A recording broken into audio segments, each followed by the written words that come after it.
You are listening to the Prosperity Law Podcast. Learn how to reduce stress, have more time, and make more money. Come on in.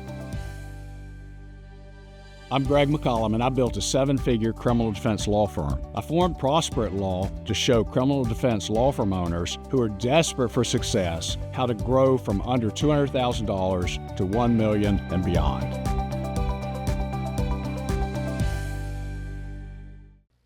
Hi, Greg McCollum here with another edition of the Prosperity Law Podcast. Thanks for joining me.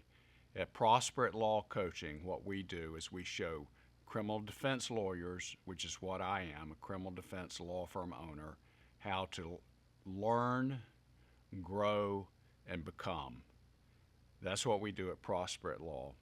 And today I'm going to talk about you taking time to think versus reading and learning. We're all taught, I was certainly taught, that knowledge is good and you need to learn. And if you're like me, you've probably learned a tremendous amount over your lifetime. And in a minute, I'm going to share a quote from Albert Einstein. And when I first read it, it stunned me, actually, with what Albert Einstein said about learning, because I've been taught from an early age that, knowledge is power. You want to be educated. You want to learn as much as you can learn. It's impossible to learn too much valuable information, right? And I was a person, and I'm around a lot of people who learn a lot, and they learn and grow, and each year, and each month, each week, they become a little bit better version of themselves in terms of the body of knowledge that they have. However, the other thing I've learned is that, and I learned this from very successful people, and since I've learned it, I hear it more and more, and I don't think I heard it before, because sometimes you don't hear something until you're ready to hear it, or you've reached that point or that space in your own growth and development. And it's that implementation is what changed your life. Implementation is what moves the needle. I think I read somewhere that a great idea on a spectrum is worth 1%. If you have a business mindset, if you have a growth mindset, if you have like the so-called like entrepreneurial spirit, you're constantly coming out with ideas, and if you don't implement them, they have no value. If you know a lot of stuff, I like to say that makes you a really great conversationalist at a cocktail party. You're learning, and it gives the illusion of growth, but it isn't growth. You're just becoming smarter, more knowledgeable. And that was something that happened to me when I first started coaching and listening to podcasts and reading books online on audio, because I was being filled with so much information, and people were sharing their stories of growth and success, and I confused that with myself, because I was associating with people and they were doing great things. It gave the illusion that I was progressing. Now, I was progressing, and that was real, but I wasn't progressing like I could have been. I wasn't, and that was because I wasn't implementing. I think there's a quote from Napoleon Hill. I think it's from Think and Grow Rich, but there's a phrase in there, and it's sexist because it says men. I would say men and women. Is the quiet men who do things. And the important work is done in quiet. The important work is done in quiet space, unless you're someone who's really good at collaborating and I like to collaborate.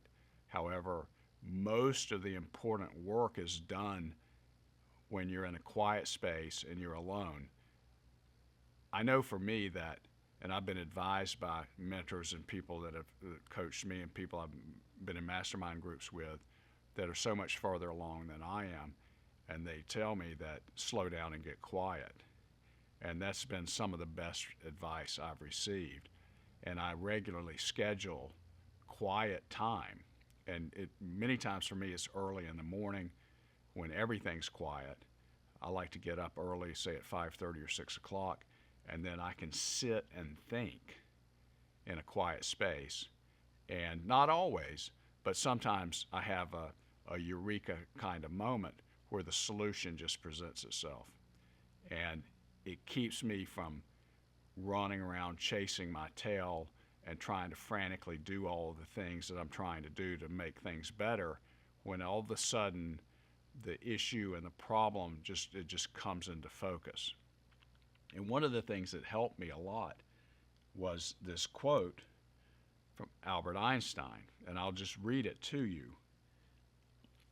Einstein said, "Reading after a certain age diverts the mind too much from its creative pursuits. Any man who reads too much and uses his own brain too little falls into lazy habits of thinking." Any man who reads too much and uses his brain too little falls into lazy habits of thinking. And when I first read that, I think I reread it about 10 times because I thought, my whole life I was taught reading is good, learning is good.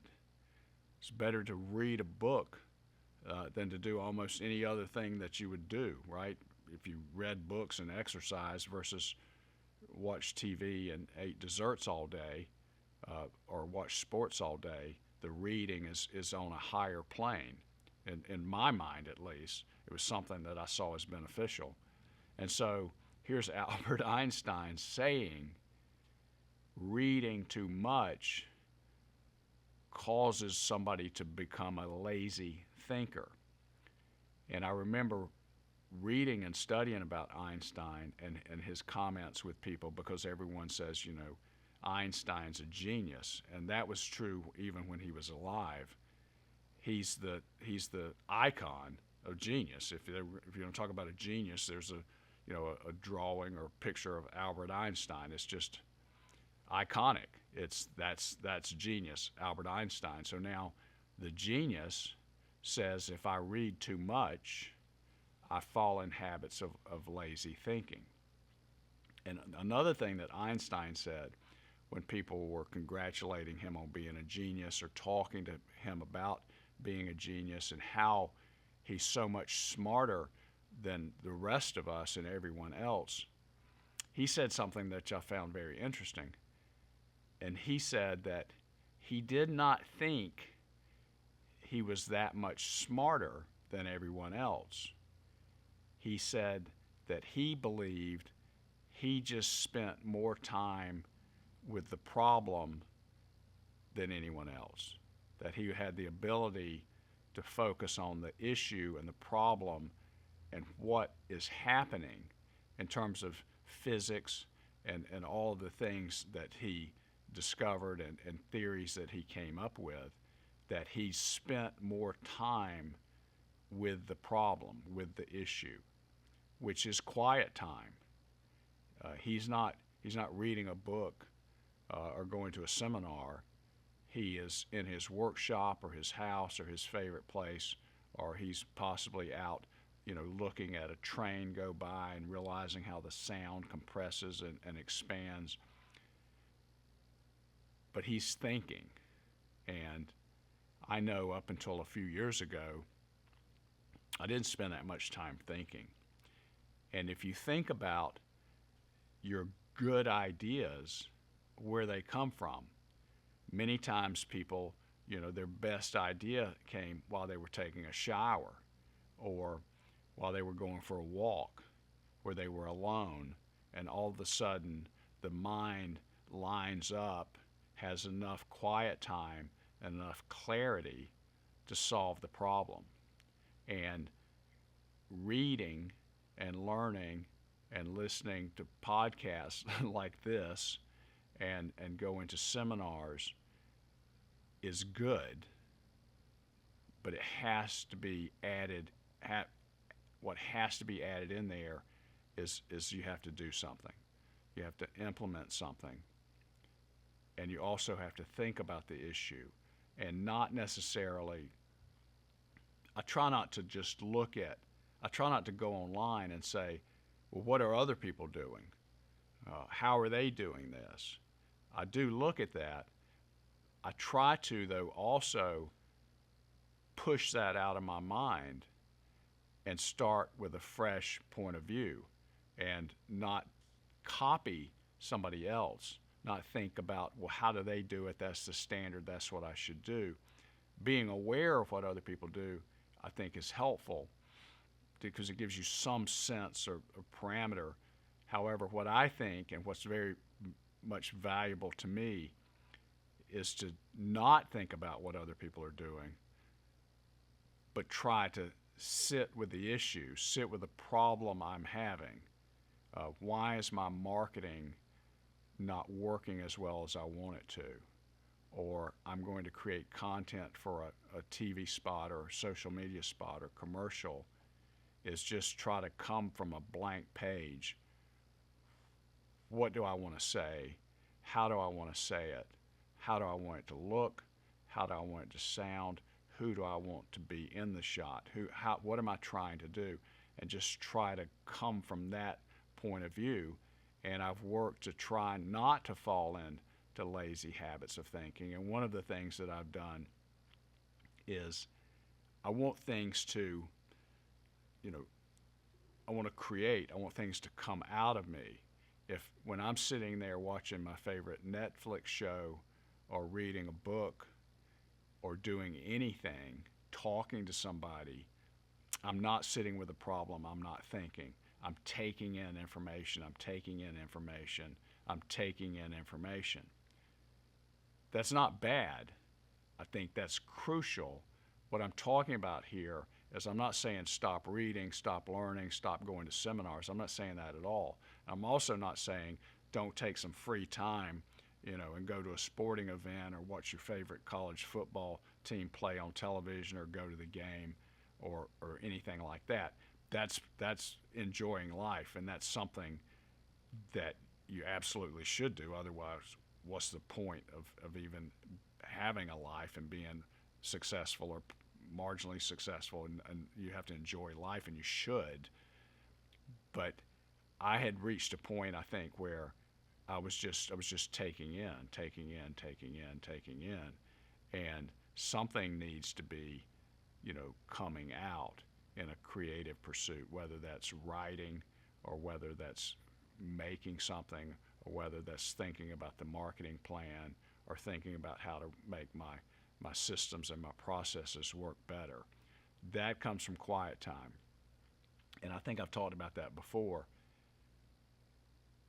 You need some space and you need time on your schedule, or you need quiet time where you can go as long as you can stand it. And sometimes if you think about it, it can be hard to actually hold a thought for 5 minutes. And if you're not careful, or what will happen, certainly what happens to me, is after thinking about something for a little bit of time, then I'm grabbing my phone, or I'm scrolling the internet, or I think of something that I've got an idea, so then I'm going to do a Google search or something like that. And then if I'm not careful, I'm down the rabbit hole. And then I look at, it's like the first time I watched a TikTok video, my kids showed me what that was, and I sat on the sofa. I think I watched them for 45 minutes straight, or an hour or hour and a half. And when I finished, I said, I cannot believe I just did that. So it's important when you do it that you do it. I would recommend you get a piece of paper, notepad. I have clipboards at my places where I work because I work at different places. So I got the clipboard with just blank pieces of paper, and I've got my pen, and I write out the ideas. It's not coming from a computer. It's not coming from a phone. It's coming out of my brain onto the paper so I can look at it and have an idea worth having, have a solution for something that I'm trying to resolve that is a solution or the beginning of a solution. Now, everything that comes out isn't, brilliant. Everything's not a eureka moment. But those have happened too. The eureka moment is Archimedes, who was Greek, and he sat in the bathtub and realized when he sat in it, the water came up. So he had literally the eureka moment where I think he ran down the street naked or something, yelling eureka, and created a big disturbance or whatever. But he discovered buoyancy in that moment. That's what I understand it to be. And so those things can happen, and they've happened for me. They don't happen all the time. I wish they happened more, but they have happened, and they happen when I'm thinking in quiet space versus reading and learning.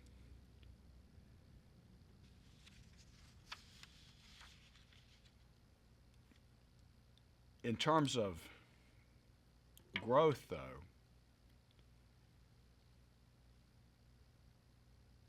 there are two parts of that. One is that, and I believe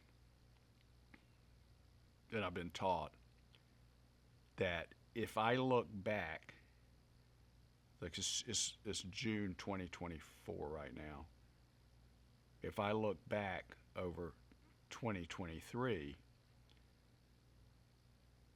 if I haven't grown enough, and if I'm not at least partly embarrassed by who I was last year, because I see the shortcomings and flaws and the way I handled situations or things I did or didn't do, if I'm not embarrassed by who I was, say 5 years ago, then I'm not growing enough.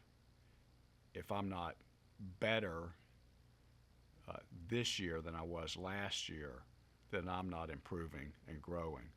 One of my favorite T-shirts I saw was "Better Tomorrow." I'm going to be better tomorrow than I am today, and it can just be incremental growth. It doesn't have to be a eureka thing. It doesn't have to be life altering, but getting incrementally better each day and each week and each month leads to tremendous amounts of growth and success.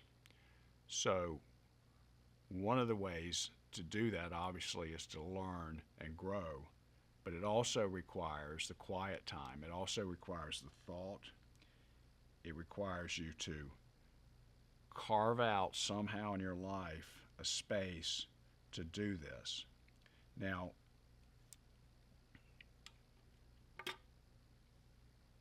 coaching with somebody who's done it before you is basically a shortcut. I've heard it said that the coaching is a shortcut to future you. And the reason for that is because as you try to sit with the problem and solve your own problem, you don't know all the factors. You don't know what works and what doesn't work. And so the idea is that you have somebody in your life, hopefully more than one, who's been down the same path you're going down. And they've had the same obstacles, they've had the same doubts, they've had the same insecurities, they've had the same uncertainties, but they've done it before you. And so these people exist, and they could be a friend, they could be a colleague, they could be somebody that you pay to go to a workshop. It could be a group you belong to. It could be a coach where you coach one-on-one with. It could be a group coaching. It could be a group coaching call. Is to get that information that you need to kind of cut through the cloud and the smoke and the fluff, so that you know that this has the likelihood of success. You know, do it this way, not that way. And then learn that, and then implement that, and then get a little bit better each day, so that you're better next year than you were this year. You're better now than you were 5 years ago. You're a little bit better tomorrow than you are today. Now, having said that, there's this instruction or saying, and I think it comes from the Four Agreements. And in the Four Agreements, he talks about doing your best. That's one of the Four Agreements, is do your best. He put it in perspective, though, for me, which was very helpful, which was your best is not always equal. Sometimes your best that day is not as good as your regular best. It's not as good as the best you've ever been. And he talks about do your best. However, understand that if you're fatigued, if you're tired, if you're sick, if you've gotten drunken or hungover, if you have issues and things socially coming at you that are distracting, you're not going to hit the standard that's your highest standard. And so don't get frustrated with doing your best, because doing your best is your best under those circumstances. And if you're not doing your best, and if you fail to do your best, don't let that discourage you. Each day is a new day. How are you going to spend your time? Recently, I just went through that, because for me to be fulfilled and happy, I guess, I have to produce a certain amount in my life. I have to produce a certain amount of work, whether I'm working on this coaching company or whether I'm working on this podcast, whether I'm making TV commercials for my law firm, whether I'm meeting with people in my law firm to talk about how to do something better. Those are things that are high value things for me, is production. People are in search of happiness, and to me, happiness can be fleeting, and it's many times when you look back at a situation, you go, well, I was really happy then. So happiness for me is kind of a phantom. What makes me happy and makes me feel good about myself is if I'm being productive and building value into the world and value for myself. Am I doing something worthwhile? And I call it production, and I have my production schedule where I'm in production and not out playing and wasting time. I do that too, but am I creating value and production? And so it's easy to get frustrated and say, well, I didn't have a good day, or I didn't have a good week. Don't focus on that.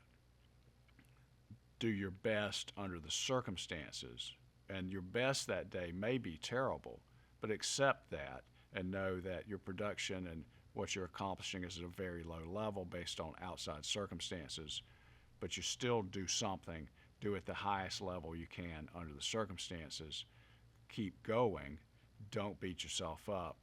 And then what you'll find is that then as a couple of days go by and maybe you wasted this time, don't quit, don't give up.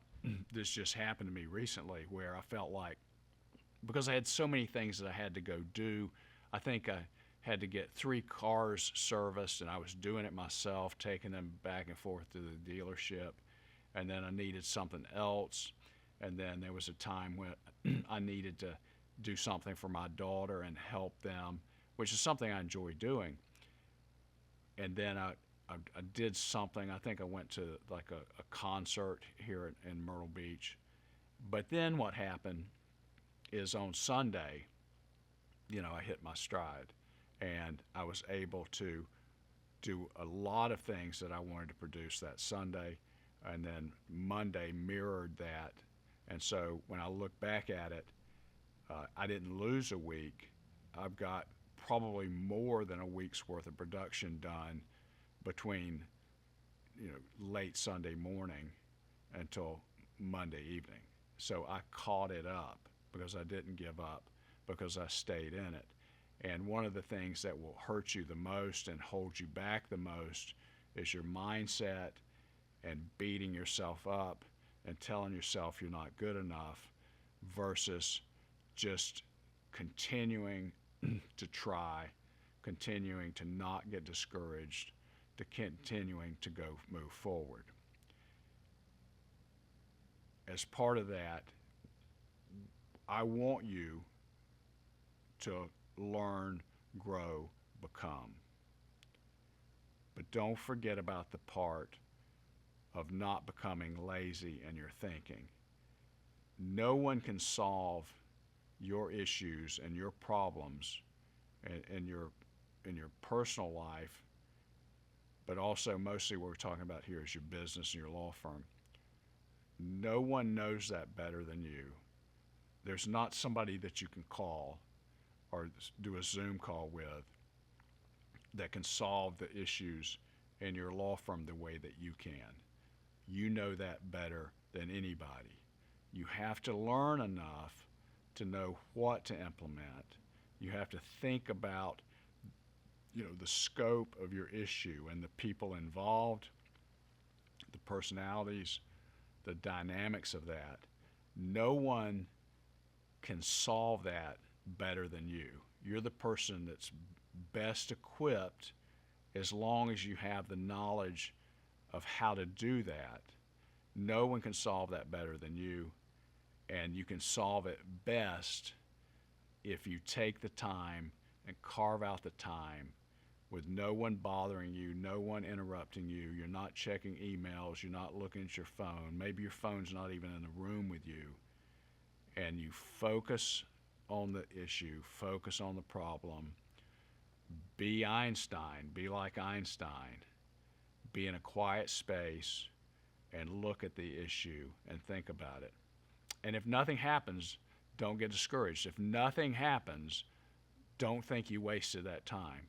Don't think you should have sent out 30 emails. Keep doing it, keep doing it, keep doing it. And then that will help you solve issues. You learn, grow, and become. You'll be better tomorrow than you were today. You'll be better next year than you were this year. You'll be better 5 years from now than if you don't do it. So, Greg McCollum here. Thank you for joining me for another edition of Prosperity Law Podcast. See you next time. If you want to know more, go to prosperitlaw.com. We show criminal defense law firm owners how to reduce stress, have more free time, and make more money. Thanks for listening.